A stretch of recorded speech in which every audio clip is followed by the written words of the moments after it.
Everyone welcome to my YouTube channel. आज मैं आपके लिए एक नया वीडियो लेके आया हूँ। तो वीडियो को शुरू करने से पहले अगर आपने हमारा चैनल अभी तक सब्सक्राइब नहीं किया है तो चैनल को ज़रूर से ज़रूर सब्सक्राइब करें और बेल आइकन दबाना मत भूलें, ताकि हम कोई भी वीडियो अपलोड करें उसका आपको नोटिफिकेशन तुरंत मिल जाए। वीडियो को अंत तक देखिएगा। अगर आपको हमारा वीडियो अच्छा लगता है तो एक लाइक और कमेंट ज़रूर करिएगा। तो चलिए स्टार्ट करते हैं वीडियो। आज जो हम आपके लिए टॉपिक लेके आए हैं उसका नाम है इंटरनेशनल मॉनेटरी सिस्टम। तो चलिए इंट्रोडक्शन से स्टार्ट करते हैं। Trade is as old as the humanity. At national and international level, the goods and services are produced and sold among various countries and nations. Every now and then, trading activities are influenced by the environmental forces like political, economic, social, culture, which are controlled or sometimes uncontrolled. The concept of system arises only for the factors which are controllable and can be manipulated, but it does not mean that uncontrollable factors are less important. Why nations engage in trade with each other? The question is answered by advocate of comparative advantage theory, which suggests that one nation enjoys comparative advantage over the other in respect of particular goods or service. So to have a larger accessibility of international market, fulfill the demand of vast population, take comparative cost advantage countries export and import goods and service among themselves. It looks simple and easy to understand at first instance. So many factors are responsible for this practice of export and import among nations, like currency risk, which arise due to fluctuation in the currency rate, that is exchange rate of the countries. The exporter and importer want facilitator of the international trade, which is possible only when there is a proper system and mechanism in this regard. Many a time importer and exporter depend on the credit facilities from external and internal source. Example can be bank, government organization, funding agencies, etc. The factor like interest rate on borrowing and lending largely have an impact on exporter and importer. In other words, international financial system should take into consideration exporting and importing. Therefore, international financial system refer to a financial institution and financial market of international trade. Financial instrument to minimize risk exposure, rules, regulation, principle and procedure of international trade. Monetary system is the most important ingredient of international trade and financial system, which facilitate the process of flow of goods and services among different countries of the world. International monetary system, an overview. International monetary system is defined as a set of procedure, mechanism, process, institution to establish that the rate at which exchange rate is determined in respect to other currency. To understand the complex procedure of international trading practice, it is pertinent to have look at the historical perspective of the financial and monetary system. The whole story of monetary and financial system revolve around the exchange rate, that is, the rate at which currency is exchanged among different currencies for the settlement of payments arising from trade of goods and service. To have an understanding of historical perspective of international monetary system, firstly one must have a knowledge of exchange rate regimes. Various exchange rate regimes found from 1880s to till date at the international level are described briefly as follows. Monetary system before First World War. The oldest system of exchange rate was known as gold species standard, in which the actual currency contained a fixed content of gold. The other version called gold bullion standard, where the basis of money remained fixed gold, but the authorities were ready to convert at a fixed rate, that is the paper currency issued by them, into paper currency of another country which is operating in gold. The exchange rate between pair of two currency were determined by the respective exchange rate against gold, which was called mint parity. Three rules were followed with respect to this conversion. The authority must fix some once for all conversion rate of paper money issued into gold. There must be free flow of gold between countries on a gold standard. The money supply should be tied with the amount of gold reserve kept by the authority.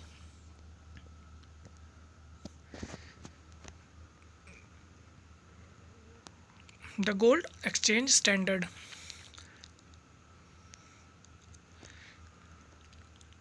Wait a minute.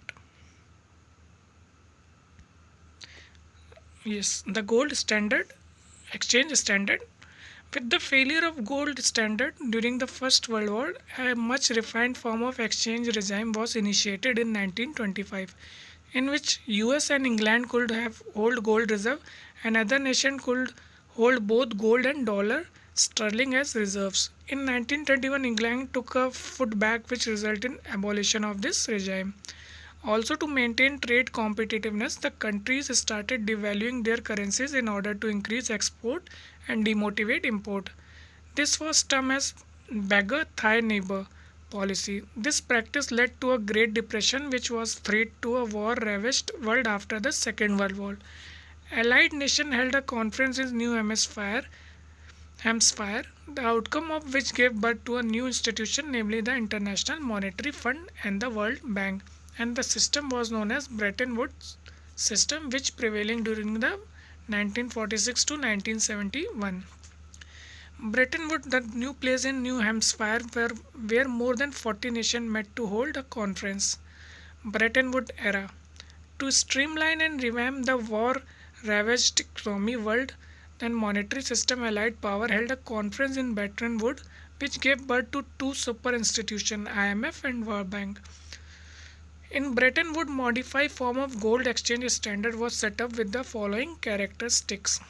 One US dollar conversion rate was fixed by the USA as $1 is equal to 35 ounce of gold.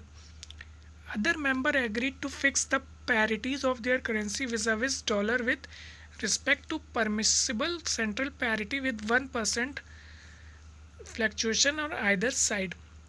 In case of crossing the limit, the authority were free hand to intervene to bring back the exchange rate within limits. Post Bretton Woods period. Two major events took place in 1973 and 74 when oil prices were quadrupled by the Organizational of Petroleum Exporting Countries.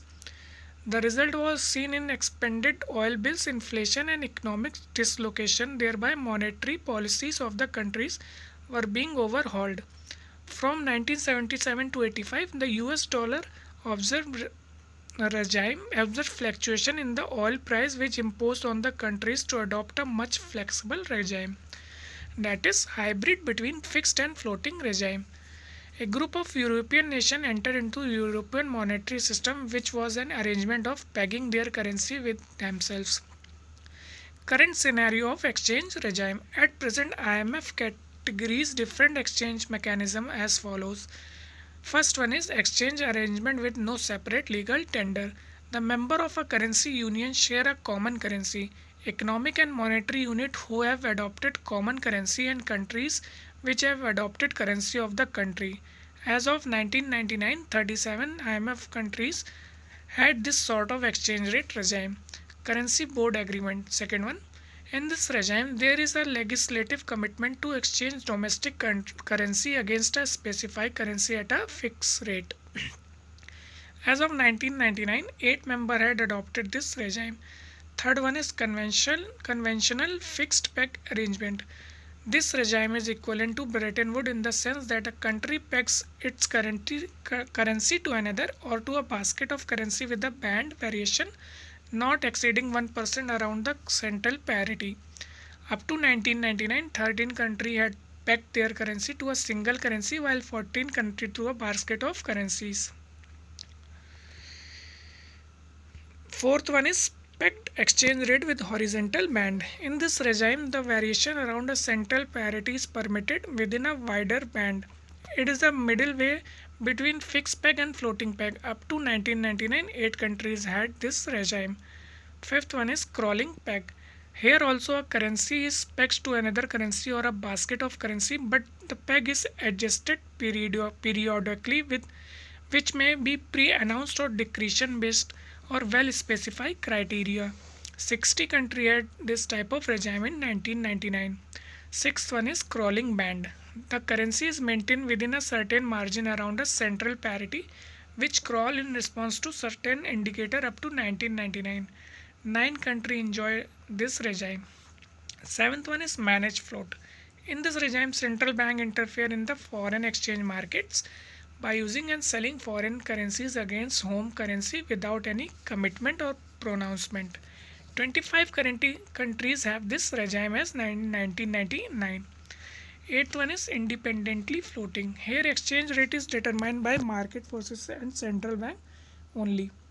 Act as a catalyst to prevent excessive supply of foreign exchange and not to drive it to a particular level, including India. In 1999, 48 countries had this regime.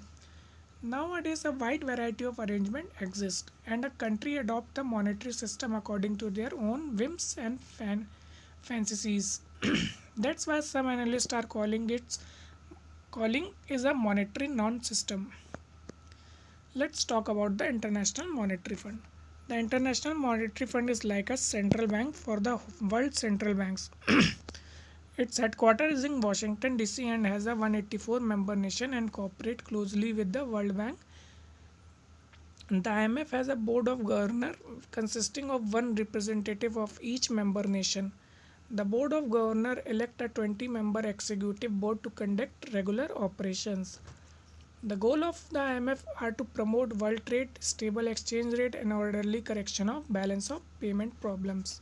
One important part of this is to preventing situation in which a nation devalues its currency purely to promote its export. That kind of devaluation is often considered unfairly competitive if underlying issues such as poor physical and monetary policies are not addressed by the nation. Member nation maintain fund in the form of currency reserves called special drawing rights on deposit with the IMF. This is a bit like federal fund that US commercial bank keep a deposit with Federal Reserve from 1974 to 1980. The value of SDR was based on the currency of 16 leading trading nations. Since 1980, it has been based on the currencies of the 5 largest exporting nations. From 1990 to 2000, these were the United States, Japan, Great Britain, Germany, and France. The value of SDR is reassigned every 5 years. SDR are held in the account of IMF nation in proportion to the contribution of the fund. The US is the largest contributor, accounting for 25% of the fund. Participating nation agree to accept SDR in exchange for reserve currency, that is foreign exchange currency, in settling international accounts. All IMF accounting is done in SDR and commercial bank accept SDR denominated deposit. By using SDR as the unit of value, the IMF simplifies its own member nation payments and accounting procedures. In addition to maintain the system of SDR and promoting international liquidity, the IMF monitor worldwide economic development and provide a policy advice, loans, and technical assistance in situations like the following. After the collapse of Soviet Union, the IMF helped Russia, the Baltic state and the other former Soviet countries set up treasury system to assist them in moving from planned to market-based economy. During the Asian financial crisis of 1997 and 98, the IMF helped Korea to bolster its reserve. The IMF pledged $21 billion to help Korea reform its economy, restructure its financial and corporate sector, and recover from the recession. In 2000, the IMF Executive Board asked the Japanese government to stimulate the growth by keeping the interest rate low, encouraging bank restructuring and promoting deregulations. In 2000 October, the IMF approved a $52 million loan for Kenya to help it deal with the severe drought. Most economists judge the current international monetary system a success. It permits market forces and national economic performance to determine the value of foreign currency, yet enable nations to maintain orderly foreign exchange market by cooperating through others. Objective of IMF to promote exchange rate stability among different countries. Second one is to make an arrangement of goods exchange between the country. Third one is to promote short-term credit facilities to member countries. Fourth one is to assist in the establishment of international payment system. Fifth one is to make the member countries balance of payment favorable. Sixth one is to facilitate the foreign trade. Seventh one is to promote the international monetary cooperation. Function of IMF: merchant of currencies. IMF main function is to purchase and sell the member countries' currency. Second one is helpful for the debtor countries. If any country is facing adverse balance of payment and facing the difficulty to get the currency of creditor country, it can get short-term credit from the fund to clear the debt. The IMF allowed the debtor country to purchase foreign currency in exchange for its own currency up to 75% of its quota plus an addition 25% of each year. The maximum limit of the quota is 200% in special circumstances. Third one is declared of scare currency. If the demand of any particular country currency increases and its stock with the fund falls below 75% of its quota, the IMF can declare this scare, but IMF also try to increase its supply by this method, that is purchasing, borrowing and permissions. In purchasing, IMF purchase the scare currency by gold. In borrowing, IMF borrow from those countries scare currency who have surplus amount. In permission, IMF allow the debtor countries to impose restriction on the import of creditor countries. Next one is to promote exchange stability. The main aim of IMF is to promote exchange stability among the member country. So it advises the member country to conduct exchange transaction at agreed rate. On the other hand, one country can exchange the parity of currency without the consent of IMF, but it shall not more than 10%. If the exchanges are on a large scale, the IMF feel that according the circumstances of the country these are essential, then it allows. The country cannot change the exchange rate if IMF does not allow. Temporary aid for devalued currency. When the devaluation policy is indispensable or any country, then IMF provide loan to correct the balance of payment of that country. To avoid exchange depreciation, IMF is very useful to avoid the competitive exchange depreciation which took place before World War. Providing short-term credit to member country for meeting temporary difficulties due to adverse balance of payment, reconciling conflicting claims of member countries, providing a reservoir of currencies of member countries and enabling members to borrow of another currency, promoting orderly adjustment of exchange rate, advising member countries on economics and technical matter. So that's all about what I have tell you about this. If you have any query, you can comment me in the comment box. And if you like my video, please like my video. If you then please comment in the comment section, and don't forget to subscribe my channel so that if I can upload, and always press the bell icon. If I can upload any video, then you can get the notification. Thanks for watching.